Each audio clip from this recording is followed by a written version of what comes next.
বলিউডের জনশ্রুতি রেখা এবং তার সহ অভিনেতা চেয়ারের উপর বসে এমন চাপ দিয়েছিলেন যে শুটিং ফ্লোরে সেই চেয়ারটি ভেঙে পড়ে যায়। শুটিংয়ের পর তা নিয়ে বলিপাড়ার অন্দরমহলে আলোচনা হলেও রেখাকে নিয়ে আরও বেশি করে সমালোচনা শুরু হয় ছবি মুক্তির পর।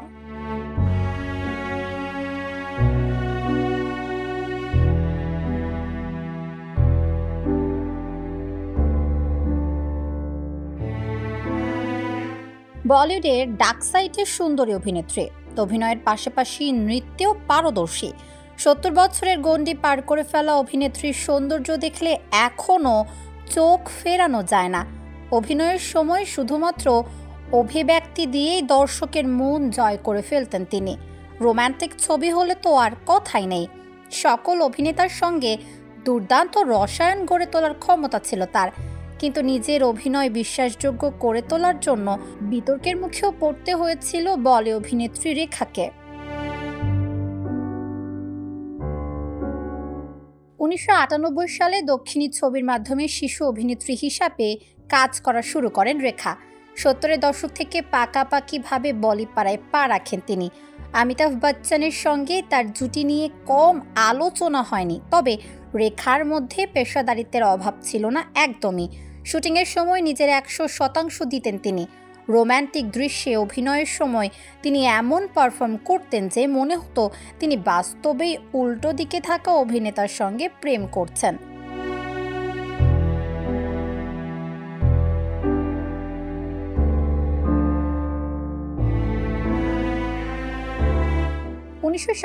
সালে বাসু ভট্টাচার্যের পরিচালনায় মুক্তি পায় আস্থা, in the prison of king ছবিটি। এই ছবিতে ওমপুরীর সঙ্গে অভিনয় করতে দেখা গিয়েছিল রেখাকে। রেখার চরিত্র নাম ছিল মানসী। স্বামী কন্যা নিয়ে ভরা সংসার মানসীর। পরিস্থিতির চাপে গৃহিণী থেকে যৌনকর্মী হওয়ার দিকে পথ চলা শুরু হয় মানসীর। তাকে কেন্দ্র করে ছবির চিত্রনাট্য নির্মাণ করা হয়েছিল। ছবিতে রেখার স্বামীর চরিত্রে অভিনয় করেছিলেন ওম। চিত্রনাট্যের প্রয়োজনে দুই তারকাকে একটি ঘনিষ্ঠ দৃশ্যে অভিনয় করতে হয়েছিল। সেই দৃশ্যের শুটিং শুরু হওয়ার সময় সব ঠিকঠাক ছিল, কিন্তু কিছুক্ষণ পর থেকেই দুই তারকার মধ্যে উত্তেজনার পারদ চড়তে শুরু করেছিল।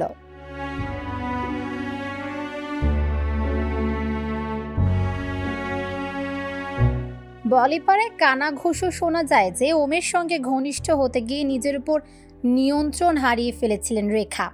অভিনয় বিশ্বাসযোগ্য করে তোলার জন্য নায়কের সঙ্গে তিনি এতটাই ঘনিষ্ঠ হয়ে পড়েছিলেন যে তাদের দেখে মনে হচ্ছিল সত্যি সত্যি অন্তরঙ্গ হয়ে পড়েছেন দুই তারকা।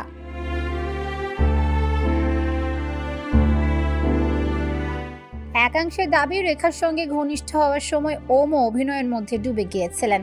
চেয়ারের উপর বসে ঘনিষ্ঠ দৃশ্য অভিনয় করার কথা ছিল তাদের, কিন্তু দুই তারকা এতটাই উত্তেজিত হয়ে পড়েছিলেন যে তাদের শরীরের ওজন নিতে পারেনি চেয়ারটি। বলিউডের জনশ্রুতি রেখা এবং ওম চেয়ারের উপর বসে এমন চাপ দিয়েছিলেন যে শুটিং ফ্লোরে সেই চেয়ারটি ভেঙে পড়ে যায়।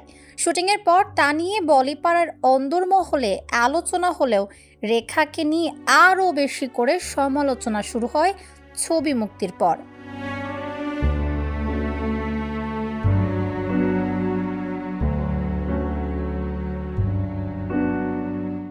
রেখা এবং ওমের ঘনিষ্ঠ দৃশ্য নিয়ে যে নানা ধরনের বিতর্ক চলছিল তা কানে পৌঁছেছিল রেখার, কিন্তু তিনি ক্ষোভ প্রকাশ করেননি, বরং পেশাদারিত্বের সঙ্গে এই সমালোচনা প্রশংসা হিসেবে ক্যারিয়ারের ঝুলিতে ভরে নিয়েছিলেন অভিনেত্রী।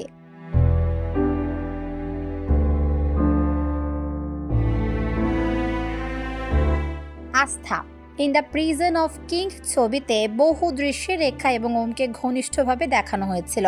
সেই প্রসঙ্গে এক সাক্ষাৎকারে রেখা বলেছিলেন, আমি ক্যারিয়ারের এমন পর্যায়ে পৌঁছে গিয়েছি যে আমায় যে ধরনের চরিত্রই দেওয়া হবে আমি তার সঙ্গে আত্মস্থ হয়ে যাব। মায়ের চরিত্র থেকে শুরু করে যে কোনো আবেদনময়ী চরিত্র, ইতিবাচক চরিত্র থেকে শুরু করে খলনায়িকার চরিত্র, সবকিছুতেই আমি অভিনয় করতে সক্ষম।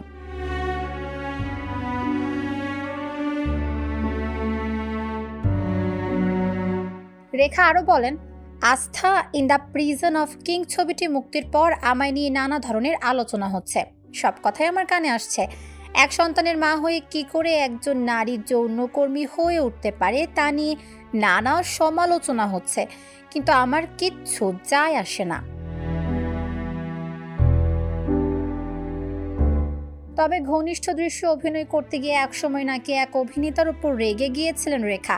শুটিং ফ্লোরে উপস্থিত সকলের সামনে সরাসরি নায়িকার ঠোঁটে চুমু খেয়ে ফেলায় সেই অভিনেতার পাশাপাশি ছবির পরিচালকের প্রতিও ক্ষুব্ধ হয়েছিলেন রেখা। রেখার ক্যারিয়ারের গোড়ার দিকের কথা উল্লেখ করে ইয়াসের উসমান তার লেখা রেখা দ্য আনটোল্ড স্টোরি গ্রন্থে লিখেছেন অভিনেতার উপর রেখার রেগে যাওয়ার কথা। সেই বইয়ে লেখা হয়েছে অভিনেতা নাকি রেখার সম্মতি না নিয়ে সকলের সামনে রেখার ঠোঁটে চুমু খেয়েছিলেন, তা মেনে নিতে পারেননি অভিনেত্রী। লেখকের দাবি, সকলের সামনে চুমু খাওয়া নিয়ে আপত্তি জানিয়েছিলেন রেখা।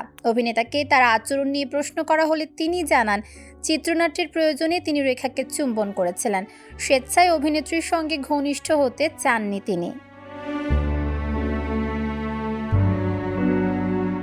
পরে অবশ্য উসমানের দাবি উড়িয়ে দিয়ে ছবির পরিচালক জানিয়েছিলেন যে 60-70-এর দশকের দিকে নায়িকাদের কাছে ঘনিষ্ঠ দৃশ্যে অভিনয় করা একদমই সহজ ব্যাপার ছিল না।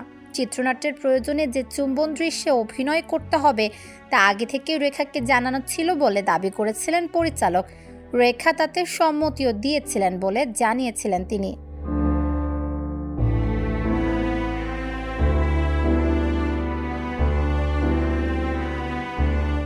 1969 সালে ছবির শুটিং হলেও সেই ছবি প্রেক্ষাগৃহে মুক্তি পেতে 10 বছর সময় নিয়েছিল। 1979 সালে মুক্তি পায় রেখার সেই ছবি। ততদিনেও অবশ্য বলিপাড়ায় নিজের পরিচিতি পাকাপাকিভাবে তৈরি করে ফেলেছিলেন রেখা। বলিপাড়ায় আর নবাগতা ছিলেন না তিনি।